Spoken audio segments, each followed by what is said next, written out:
Hey guys, what's up? Arvin here. Today, in this video, oh, ano naman yan?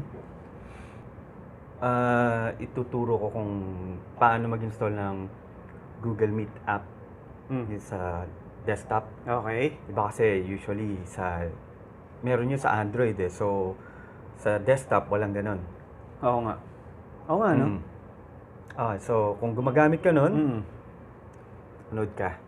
Kayo rin, please watch this video.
Yeah.